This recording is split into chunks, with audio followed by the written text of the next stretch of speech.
जिस हिरदे में वो परमात्मा प्रगट हो गया। शास्त्रां दी बोली दे विच दो तरह का ज्ञान, प्रोख ज्ञान ते अप्रोख ज्ञान। प्रोख का अर्थ ओले होंदा है, अप्रोख का अर्थ है साक्षात्कार, प्रगट, कोई ओला नहीं। हुण ओले वाला ज्ञान केड़ा है ते प्रगट ज्ञान केड़ा है? ओले वाला ज्ञान विद्वाना ने मन्निया है कि निश्चय दे सहित धर्म ग्रंथां नूं पढ़ के निश्चा हो जाना कि ब्रह्म है, ये गल दा निश्चा हो जाना कि परमात्मा है। ते बंदगी करके, कमाई करके, क्योंकि विद्या पढ़नी बहुत चंगी गल है। गुर प्रसादी विद्या विचारै, पढ़ पढ़ पावे मान। ते कितना इस विद्या पढ़न का महात्म है वो आपां नूं पता है कि कलगीधर पातशाह ने आप 5 गुरसिखां नूं काशी विद्या पढ़न वास्ते भेजिया सी कि जाओ डूंगा अध्ययन करो वेदां शास्त्रां दा, धर्म ग्रंथां दा, संस्कृत विद्या का डूंगा अध्ययन करने वास्ते भेजिया सी। ओदा कोई भाव सी विद्या पढ़नी बहुत चंगी है। इत्थे वो विचार नहीं, इत्थे दा विचार आपां लै रहे हाँ कि प्रोख ज्ञान निश्चय दे सहित धर्म ग्रंथां नूं, ब्रह्म विचार नूं पढ़ना ते निश्चा हो जाना कि ब्रह्म है। इस सीधे शब्दों दे विच प्रोख ज्ञान है। जे आपां हुण इहनूं डूंघाई विच जाइए जां होर तरीके नाल लैके आइए, दूरों गेड़ा कढ़ के वड्डा सारा, फिर वो बड़ा लंबा टाइम लग जाएगा। हुण ये तां तीक्ष्ण बुद्धि के द्वारा प्रोख ज्ञान की प्राप्ति हो जाती है। ते फिर कमाई के द्वारा अप्रोख ज्ञान प्राप्त होता है बंदगी दे नाल। ते बंदगी गुरु ग्रंथ साहिब को अपना गुरु धार के, जो साडे विद्या दाते गुरु हैं, महापुरख हैं, जिन्हां ने सानू गुरु ग्रंथ साहिब के नाल जोड़िया है, उन्हां दा भी पूरा सत्कार करदियां होइयां, उन्हां दी आग्या दे विच विचरदियां होइयां, उन्हां दे बचनां दी कमाई करदियां होइयां नाम का अभ्यास करना, गुर मंत्र का अभ्यास करना, वाहिगुरु गुरु मंत्र का जाप करना।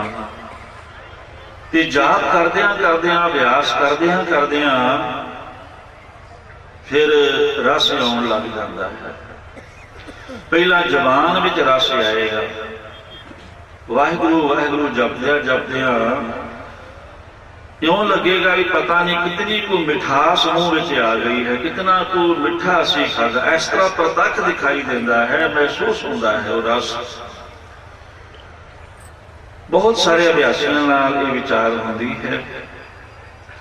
फिर अभ्यास करदियां करदियां 4 बाणियां, सारे विद्वान उच्च कोटि के स्टेज पर बैठे हुए महापुरुष संत समाज, बंदगी वाले भी, करनी वाले भी, विद्वान भी,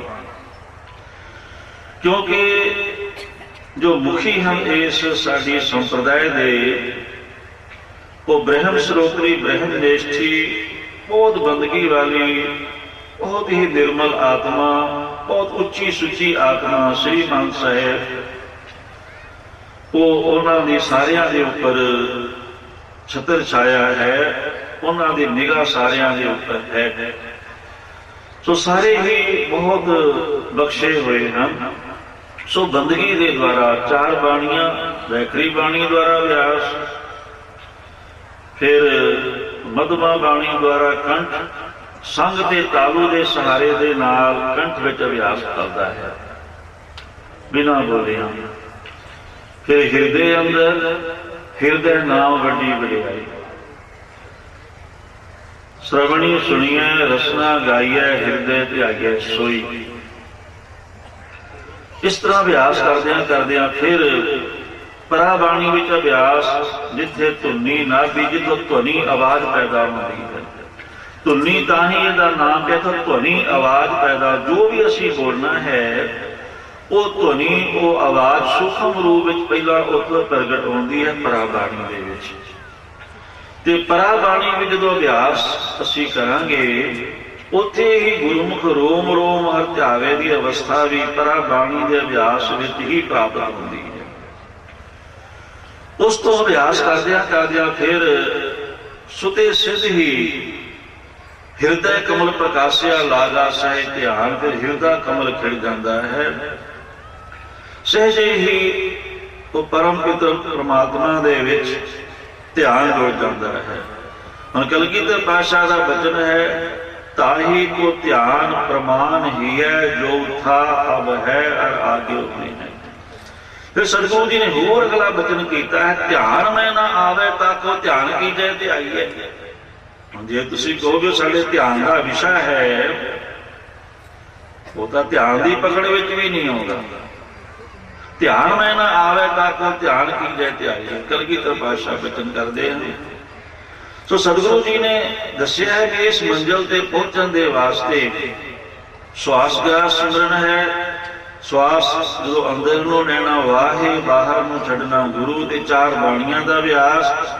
फिर सुधे सिधे हिरदे कमल प्रकाशिया। इस तो अगे फिर मन चढ़िया दसवें आकाश। अपने आप ही सारी बख्शिश रहमत होंदी जाती है। ये वास्ते सतगुरु जी का वचन है गुरु ग्रंथ साहिब महाराज जी का काम क्रोध लोभ मोह तजारी दृढ़ नाम दान स्नान सोचारी कहो नानक हो तत् विचारी राम नाम जप पार उतारी।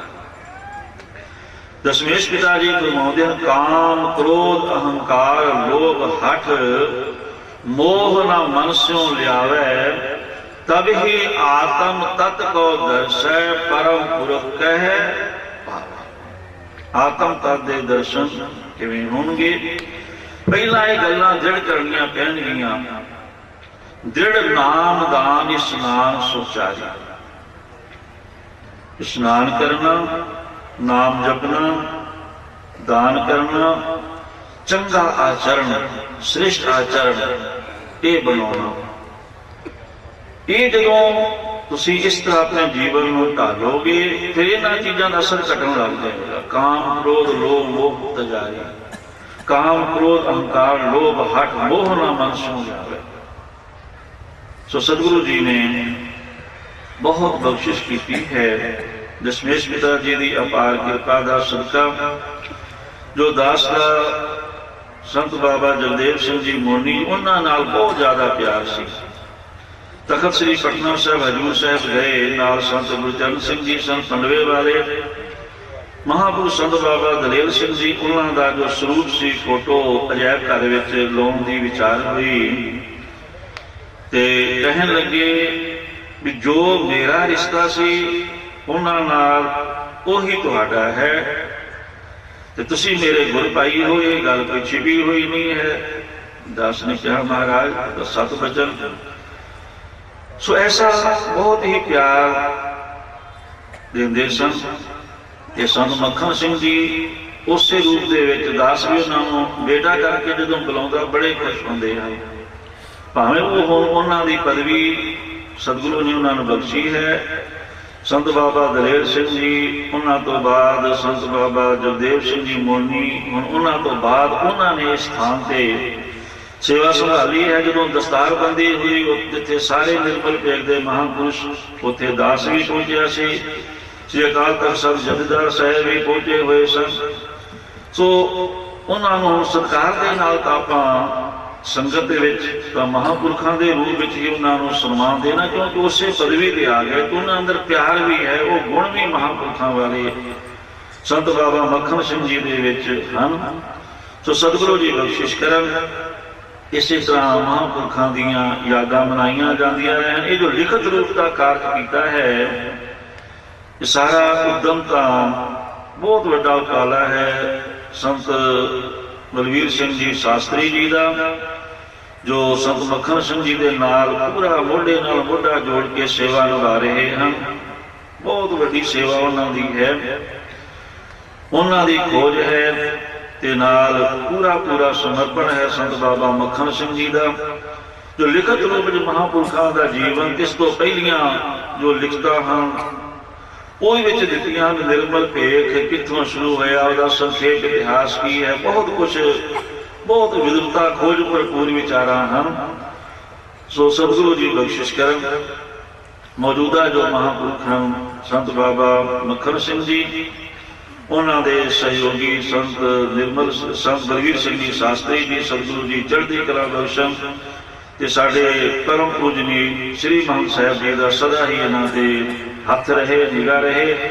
ਚੜ੍ਹਦੀ ਕਲਾ ਸਹਿਤ ਮਹਾਂਪੁਰਖਾਂ ਦੀਆਂ ਯਾਦਾਂ ਮਨਾਈਆਂ ਜਾਂਦੀਆਂ ਰਹਿਣ, ਕਿਉਂਕਿ ਮਹਾਂਪੁਰਖਾਂ ਦੇ ਜੀਵਨ ਤੋਂ ਸਾਨੂੰ ਜੀਵਨ ਦੀ ਜਾਂਚ ਪ੍ਰਾਪਤ ਹੁੰਦੀ ਹੈ। ਸੰਤ ਕਾ ਮਾਰਗ ਧਰਮ ਕੀ ਪੌੜੀ, ਕੋਵੜ ਭਾਗੀ ਪਾਏ, ਕੋੜ ਜਨਮ ਕੇ ਕਿਲਵਿਖ ਨਾਸੇ, ਹਰ ਚਰਣੀ ਚਿਤ ਲਾਏ, ਫੁੱਲਾਂ ਗਲਤੀਆਂ ਦੀ ਖਿਮਾ।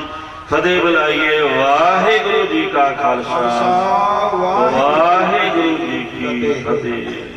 ਸਤਿਕਾਰਯੋਗ ਸਾਧ ਸੰਗਤ ਜੀਓ, ਪ੍ਰਵਚਨ ਸਰਵਣ ਕਰਵਾ ਰਹੇ ਸਨ ਸਿੰਘ ਸਾਹਿਬ ਗਿਆਨੀ ਇਕਬਾਲ ਸਿੰਘ ਜੀ, ਜਥੇਦਾਰ ਤਖਤ ਸ੍ਰੀ ਹਰਿਮੰਦਰ ਜੀ ਪਟਨਾ ਸਾਹਿਬ ਵਾਲੇ। ਆਓ ਸਰਵਣ ਕਰੀਏ। ਦੁਆਬਾ ਨਿਰਮਲ ਮੰਡਲ ਦੇ ਪ੍ਰਧਾਨ ਸ਼੍ਰੀਮਾਨ ਮਹੰਤ ਭਾਗ ਸਿੰਘ ਜੀ ਬੰਗਿਆਂ ਵਾਲੇ। ਇਹਨਾਂ ਤੋਂ ਪਹਿਲਾਂ ਸਾਧ ਸੰਗਤ ਜੀਓ, ਇਸ ਇਲਾਕੇ ਦੀ ਮਹਾਨ ਹਸਤੀ ਡਾਕਟਰ ਦਿਲਬਾਗ ਰਾਏ ਜੀ ਪਹੁੰਚੇ ਹਨ। ਉਹਨਾਂ ਦੇ ਨਾਲ ਜਥੇਦਾਰ ਦਲਜੀਤ ਸਿੰਘ ਜੀ ਸੋਢੀ ਮਾਲਪੁਰੀ। ਡਾਕਟਰ ਦਿਲਬਾਗ ਰਾਏ ਜੀ ਨੂੰ ਬੇਨਤੀ ਹੈ ਕਿ ਗੁਰੂ ਘਰ ਵੱਲੋਂ ਜੋ ਸਿਰੋਪਾ ਦੀ ਬਖਸ਼ਿਸ਼ ਹੈ, ਸੰਤ ਰਾਜਾ ਸਿੰਘ ਜੀ ਉਹਨਾਂ ਨੂੰ ਗੁਰੂ ਘਰ ਵੱਲੋਂ ਜੋ ਸਿਰੋਪਾ ਦੀ ਬਖਸ਼ਿਸ਼ ਹੈ ਉਹ ਦੇਣਗੇ ਜੀ।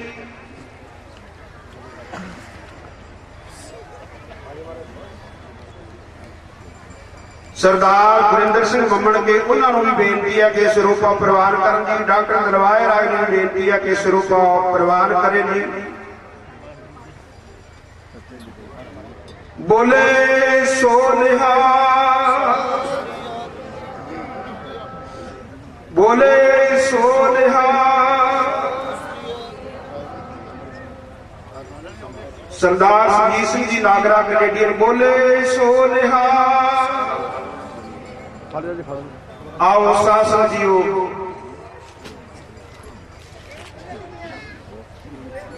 ਸਰਦਾਰ ਗੁਰਿੰਦਰ ਸਿੰਘ ਜੀ ਮੰਮਣ ਕੇ ਇਹਨਾਂ ਨੂੰ ਵੀ ਬੇਨਤੀ ਹੈ ਕਿ ਸਿਰੋਪਾ ਪ੍ਰਵਾਨ ਕਰਨ ਜੀ। ਬੋਲੇ ਸੋ ਨਿਹਾਲ। ਆਓ ਸਰਵਣ ਕਰੀਏ। ਦੁਆਬਾ ਨਿਰਮਲ ਮੰਡਲ ਦੇ ਪ੍ਰਧਾਨ ਮਹੰਤ ਭਾਗ ਸਿੰਘ ਜੀ ਬੰਗਿਆਂ ਵਾਲੇ, ਆਪ ਸਰਬੱਤ ਸੰਗਤਾਂ ਨੂੰ ਕੁਝ ਸਮੇਂ ਵਾਸਤੇ ਪ੍ਰਵਚਨਾਂ ਰਾਹੀਂ ਨਿਹਾਲ ਕਰਨਗੇ।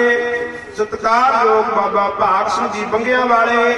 ਇਹਨਾਂ ਤੋਂ ਬਾਅਦ ਨਿਰਮਲ ਭੇਖ ਭੂਸ਼ਣ ਸ਼੍ਰੀਮਾਨ ਪੰਡਤ ਗਿਆਨਦੇਵ ਸਿੰਘ ਜੀ ਵੇਦਾਂਤਾਚਾਰੀਆ, ਸ਼੍ਰੀ ਮਹੰਤ ਨਿਰਮਲ ਪੰਚਾਇਤੀ ਅਖਾੜਾ ਕਨਖਲ ਹਰਦੁਆਰ ਵਾਲੇ, ਆਪਾਂ ਸਾਰਿਆਂ ਨੂੰ ਅਸ਼ੀਰਵਾਦ ਦੇਣਗੇ। ਉਹਨਾਂ ਤੋਂ ਉਪਰੰਤ ਸਾਰੇ ਸਾਧੂਆਂ ਦੀ ਪੰਗਤ ਲੱਗੇਗੀ।